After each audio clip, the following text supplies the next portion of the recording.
Hi, this is Ambi from Board Game Blitz, and today I'm going to talk about some of the games that I played in January. Not all of them. This is a new format of my monthly recap, but I did play, I think, 47 plays of 23 different games, and I have them listed here in order of me playing them. I think 7 of them were new to me, so let's probably talk about some of the new ones and some of the things I did in January. So this is the order I played them. I played a lot of games with my kids. One thing we did in January was that we had a board game day at my preschool, or at my kids' preschool, and I have a vlog about that up here somewhere. But that was a success, and my kids played a lot of kids' games there, so that was cool. And speaking of children's games, I played a lot of new to me kids' games. So the first game that I want to talk about wasn't actually new to me. It was my first escape game, The Magical Forest. But it's the first time my kids played it all the way through. So before I'd played just one chapter, and this is an escape room type game. It has a story with 3 chapters. You read the story and then you hide cards around the room, and then the kids find it, and then there's little puzzles. So I wasn't expecting my kid to actually go through the whole escape room. It's 45 minutes for the whole thing. And I think it took us like an hour. But after the first chapter, he's like, oh, I want to do more, I want to do more. And so he was having a lot of fun. I had to help him with some of the puzzles because I think it's made for like maybe 5-year-olds or something, maybe 4. But some of the puzzles are a little bit harder. But he really liked it, and that was really exciting. Then another new to us game is Silly Shenanigans, which is a hobby game that I had gotten a while ago at the Fun Again liquidation sale. But it's kind of like a memory game mixed with Go Away Monster. You're drawing things from a bag and trying to get 4 toys that are all different colors and different shapes. And then if it doesn't match, you put it into a hole in the middle, and you're rolling a die on your turn, so the die tells you if you draw a thing from the bag, or if you say an item that you think is in the middle that you can use on your board. And so you're trying to remember what's in the middle that you can use on your board, because it goes in this hole in the box and then it's all covered up. It's in the cave or something. So you say it and then you can get it onto your board. And then there's also you can steal other people's pieces or get a lock that protects your piece. And my kid kept rolling the lock, so I couldn't steal his pieces, and he really liked that. He likes stealing my piece because he likes playing pirate, so he had fun with that, and he actually asked to play it again 3 times in a row, which is rare for him. And then after the preschool board game day, we actually got, as one of the take-home games, the Disney Return of the Headless Horseman game. So we got that from Funko Games. They donated games to the board game day for our kids to take home. So that one, it's a cooperative game. It's for ages 6+, but I was able to play with my kid and a couple of my friends, and he was playing by the rules, which is you're all playing a card simultaneously face down, and if their number matches, then you can move your character. You're trying to run away from the Headless Horseman. But my kid didn't really understand the strategy. He was just playing cards randomly. But because I was playing with 2 other adults, we managed to win. But my kid really liked moving the Headless Horseman, which is the computer player, the game that's playing. And so he was saying he was the Headless Horseman. And so he didn't really understand the goal of the game, but he was able to actually, we played by the rules, and he liked, the components are really nice. It's got this spinning tree thing. It's really neat. Another game that my kid isn't great at the strategy yet is Ticket to Ride Ghost Train. So this is kind of like my first Ticket to Ride, I think. It's a retheme of that, but based on Halloween type things. So my kid likes Halloween.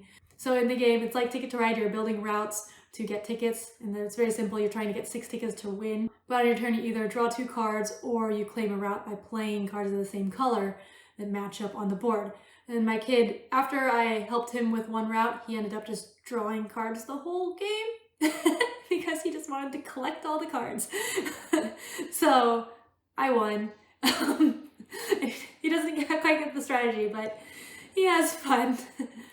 All right, on to other games that were new to me or that I haven't played in a while. Also, some games I'll be talking about on the podcast, so I'm not going to actually re-talk about those here. So if you're interested in any of the games that I played that I don't talk about in this video, you can ask me, comment below, or listen to our podcast.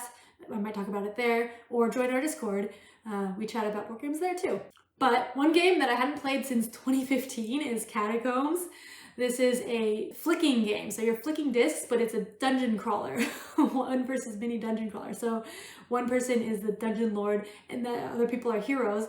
And the way you do attacks, instead of rolling dice or moving around or anything, you're flicking a disc. So your disc represents you, and to do a melee attack, you're flicking the disc.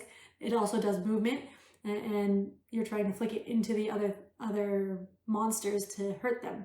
the 4 different characters have different abilities. So there's like the elf archer who you can shoot like a little disc and that's their arrow. The barbarian has like this rage ability where they can go 4 times in a row. The wizard has spells that they cast. It's a spell deck. So there's lots of things going on, and then it's going through a few different levels to get to the bad boss at the end. It was fun playing again, and I was the wizard and actually had like a really neat move where I teleported the thief, which is the other character, and they had, you get items in the middle of the game, but yeah, they had this dagger that lets them do 2 damage, and so I teleported them behind enemy lines as the first movement, and then the thief was able to kill both of the big bad enemies in that room, which was a big play for us. Another game that's not new to us, but we haven't played in a while, is Tricks in the Phantom. This is an Oink Games. Oink Games is a Japanese publisher that makes small box games, or the same size box in most of their games.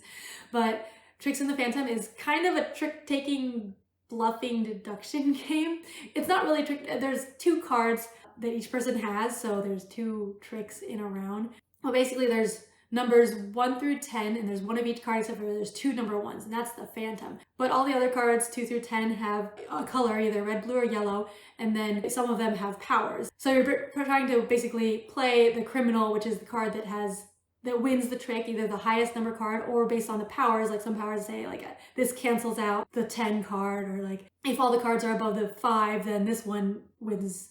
So they have different powers, and so you're trying to play the one that wins. But you can also bet on the ones that wins. And when you play a card, you have to put down what color it is. But if you play the 1, which is the Phantom, you can put any color. So you're kind of like bluffing on what cards you have. And then everyone has a list of what all the cards do. So you're looking like, okay, they played a red and they had a yellow, so it's maybe this card, and I think this one won. And so it's pretty interesting. I don't really like bluffing that much or trick-taking that much. Trick-taking I'm okay with, but like bluffing I'm usually not a big fan of. But this is just the right amount of each for me, I guess.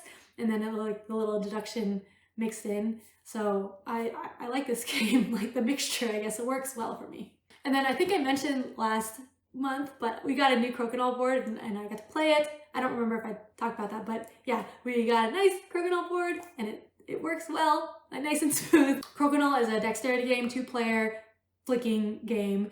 You're trying to get the most points. There's a round board with a hole in the middle and like different layers, different targets, I guess. But on your turn, you flick your disc and that's it. You're trying to get it into the hole in the middle for 20 points. And then there's like 15, 10, and 5 points.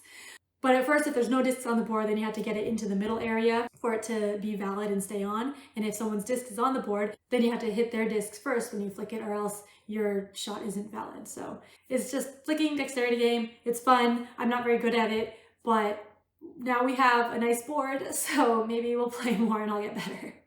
So that's it for the highlights of this month. I'm not sure what my favorite game was, but I think my favorite experience was just like having the board game day for my kids, which you can watch that vlog again. I have it linked. But yeah, that was really cool, just seeing kids who had never played board games before just have so much fun. And then the parents were looking up the games later. And they told me later too that they had a lot of fun and asking me when I'm doing another one. I don't know if I'm going to do another one, but maybe. But yeah, so that was a lot of fun. Once again, if you're interested in any of the other games I played that I didn't talk about, you can comment below and ask. Also, let me know what games you played in January and enjoyed. You can comment that below too. Thanks for watching Board Game Blitz. Bye!